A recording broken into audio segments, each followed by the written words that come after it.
Oui, effectivement, après un début de match très serré, le premier but a débloqué cette rencontre et a obligé les Nancéens à sortir un peu plus. Les espaces se sont un petit peu élargis et à partir de là, on a vu les buts. Allez Philippe. Ouais, Johan, c'était presque parfait hein, par cette dernière seconde. Ouais, c'est dommage, on fait une bonne première mi-temps et il suffit de ça pour qu'on prenne un but. C'est dommage parce que je pense qu'on fait vraiment une bonne première mi-temps avec 2 buts. Et ça aurait été largement mieux de rentrer avec 2 buts d'écart à mi-temps. Ouais. Ça peut changer le comportement justement de votre équipe, ça peut changer un petit peu la physionomie de la deuxième période, pardon. Bah, oui, je pense que oui, parce que là ils rentrent à la mi-temps, ils viennent juste de marquer, donc je pense qu'ils vont attaquer fort la seconde période. Maintenant c'est à nous d'être vraiment costaud et de repartir justement comme nous on a débuté. Ouais, vous étiez costaud, au niveau du jeu vous étiez costaud. Hein. Il vous a manqué pas grand chose même pour breaker avec le 3e but. Et on sent là ça va peut-être mettre un doute maintenant. Bah ouais c'est sûr, mais en même temps bon voilà, faut qu'on revienne comme on a commencé et je pense qu'eux vont sortir aussi un petit peu pour essayer d'égaliser et à nous d'exploiter tout ça, les contres et de mettre le 3e but qui sera très important. Merci Johan, merci beaucoup. Il change tout, ce but effectivement de André Louis.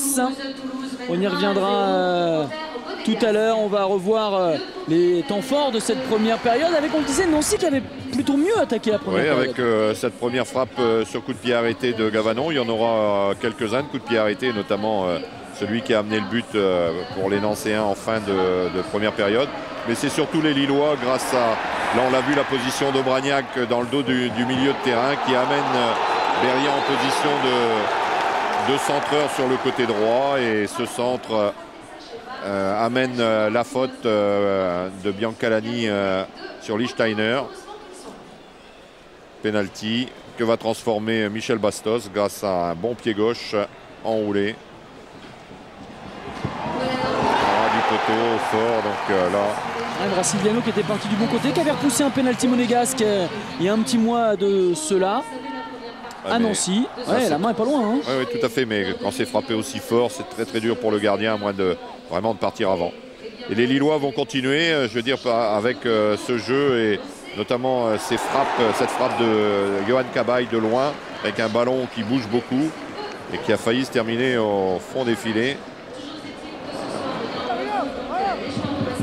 Nancy qui va avoir peu la possibilité de répondre dans cette première période avec une frappe quand même, Signy Malonga qui trouve le poteau. Oui, une frappe de loin, ça a été un des arguments un petit peu utilisés par les Nancéens, quelques frappes de loin. Celle-ci aurait pu effectivement trouver meilleur sort.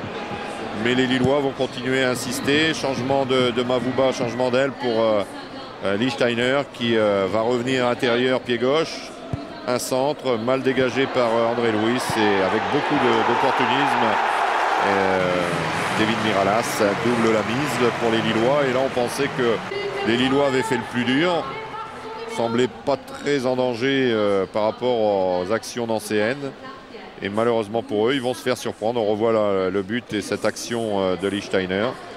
Il a surtout la malchance, André Louis, de voir ce ballon qui est renvoyé, je crois, sur Aubragnac. Hein. On va revoir là. Oui. Très beau but de Kenny Miralas. Et puis donc aux dernières secondes de cette première période, ce corner, Silva qui n'est pas exempt de tout reproche hein, sur sa sortie. Vous voyez, je crois qu'il a mal apprécié effectivement la trajectoire du ballon. Et puis André Louis derrière, calmement, qui la met au fond. Allez, les résultats à la mi